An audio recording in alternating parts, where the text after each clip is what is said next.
দেখাবো সেলাই মেশিনে কি কারণে সুতা কাটে।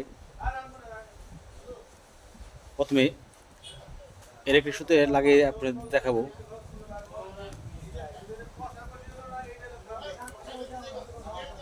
এখানে এটির নাম টেনশন সেট। এই টেনশন সেটটা যদি আপনারা অতিরিক্ত টাইট দেন, শক্ত এই সুতাটি যদি না আসতে পারে এভাবে, তাহলে আপনার সুতাটি ছিঁড়ে যাবে, সুতা কাটবে।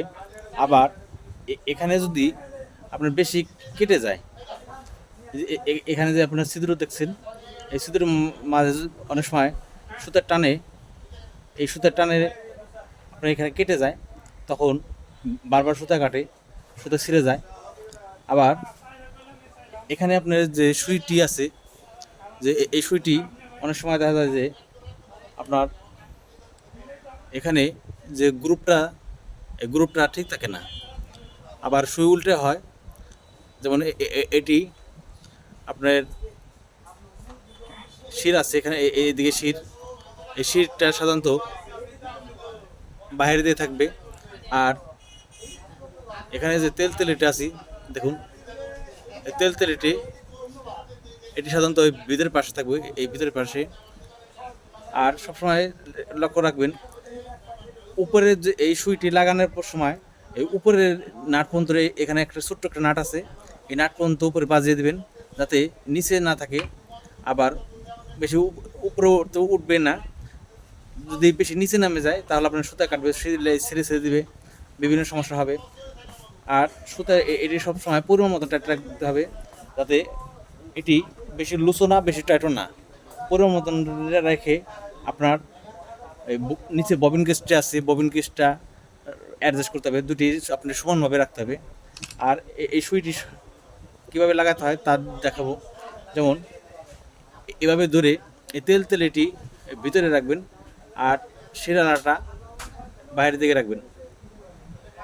এভাবে নিচের দিকে প্রথমে এই ছিদ্রের মধ্যে এভাবে বসিয়ে উপর দিকে উঠে দেবেন। এরপরে এই নাটটি ফুলটা দেবেন যাতে আস্তে আস্তে আপনার সুইটি নিচে না নেমে আসে যায়, যার জন্য। আবার আরেকটি জিনিস লক্ষ্য রাখুন, এখানে যে আপনার ফিট আছে, এই ফিটের সাথে যাতে এভাবে সুইয়ের সাথে ঘষা না খায়। এই যে সুই আছে, এই সুইয়ের সাথে যাতে এই ফিটের ঘষা না খায়। যদি আপনার এই ফিটের সাথে ঘষা খায় তাহলে এই সুইটি এভাবে উপর দিকে উঠে, সুইটারটি উঠে এখানে একটু এভাবে চারা দিয়ে মাঝে ফালাই দিবেন যাতে ছিদ্র মাঝে থাকে। যদি এটি সাইড হয়ে যায় ফিটটি, তাহলে আপনার বারবার এই সুইয়ের হাতে ঘষা খাবে, ঘষা খাওয়ার পরে সুতা কাটবে। সুতা কাটলে আপনার বারবার সুতা লাগাতে হবে। এখন দেখাবো, এই হচ্ছে আপনার ববিন কেস। ববিন কেসটি যদি আপনার অতিরিক্ত টাইট হয়, এভাবে টান দিয়ে দেখবেন যাতে অতিরিক্ত যাতে টাইট না হয়, আবার বেশি লুজও যাতে না হয়, পরিমাণ মতো টাইট রাখতে হবে। এখানে একটি নাট আছে, এই নাটটি আপনার অ্যাডজাস্ট করার জন্য। আবার অনেক সময় দেখা যায় যে এই পাত্রের নিচে ময়লা আটকালে আপনি এই নাটটি খুলিয়ে পাত্রের নিচে পরিষ্কার করে নেবেন। এটি অতিরিক্ত টাইট দিলে আপনার সুতা কাটবে, আবার বেশি লুজ দিলে সেলাই সমস্যা হবে, লুজ আগ লাগালো হবে। ওর জন্য পরিমাণ মতো রেখে এই উপরেরটি টেনশন সেটের এটি আর এই ববিন কেসের এটি দুটি সমানভাবে রাখতে হবে। সমান না রাখলে আপনার সুতা কাটবে, সেলাই দেখতে খারাপ দেখা যাবে।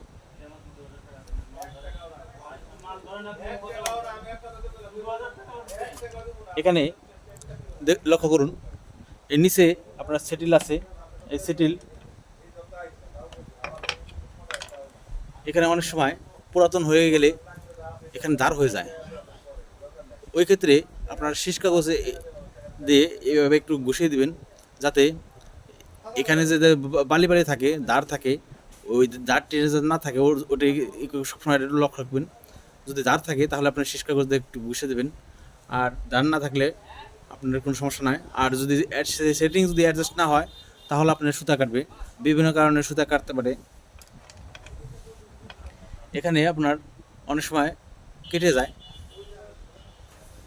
এই ক্লিপের মাঝে এখানে কেটে যায় বা ফেটে যায়, এদিকে ফেটে গেলে তখন আপনার সুতা কাটবে। এসব জিনিস আপনার সবসময় লক্ষ্য রেখে করতে হবে। আবার এই সুই রডটি যদি অতিরিক্ত উপরে উঠে যায় সমস্যা, আবার নিচে নেমে গেলেও সমস্যা, দুদিকে সমস্যা, সুতা কাটবে, সেলাই ছেড়ে ছেড়ে দেবে। এর ভিতরে আপনার কেরিয়ার সাথে পাত্তি আছে, এই পাত্তি আপনাদের দেখাবো।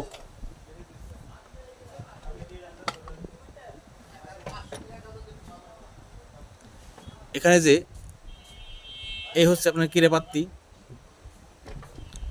এই পাত্তিটিও অনেক সময় ভেঙে যায়, ভেঙে গেলে আপনার সুতা কাটবে।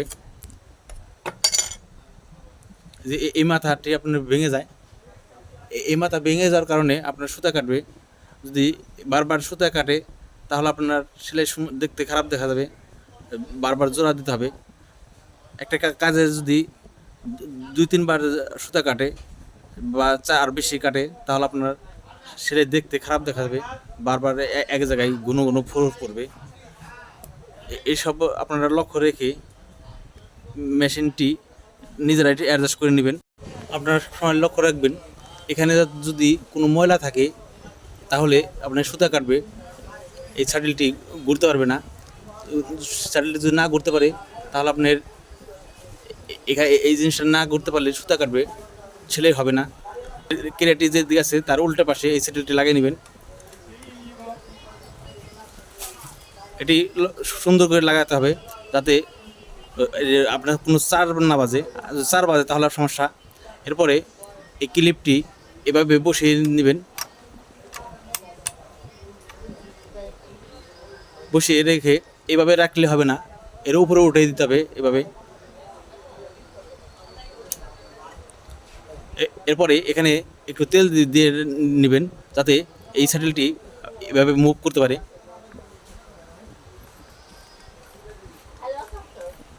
দেখুন এভাবে মুভ করতে হয়। আর এই সুইটি আপনি যদি দেখুন এখানে সুর মাথাটি হালকা একটু নিচে নেমে আছে, যাতে এই সুইটি উপরে না ওঠে আবার নিচেও যদি না নেমে যায়, ওইটি লক্ষ্য রেখে আবার আপনারা সবসময় কাজ করবেন। আর এটির একটি সেন্টার আছে সুই থেকে, আমি আবার এটি খুলে দেখাবো। যে সুতা কাটার অনেকগুলো কারণ আছে, আপনারা সবসময় এগুলোর লক্ষ্য রাখবেন। দেখুন এ হচ্ছে শাটলের মাথা আর এ হচ্ছে সুইয়ের মাথা, কতটুকু দূরত্ব আছে এটি লক্ষ্য রেখে সবসময় কাজ করবেন।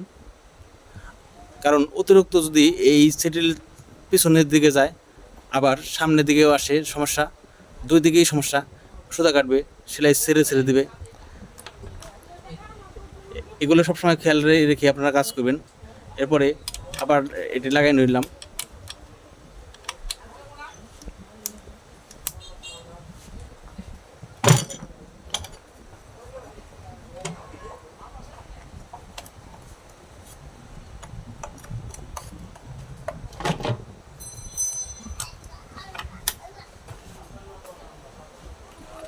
আর মেশিন সম্পর্কে কোনো কিছু জানা থাকলে আপনারা কমেন্ট করে জানাবেন।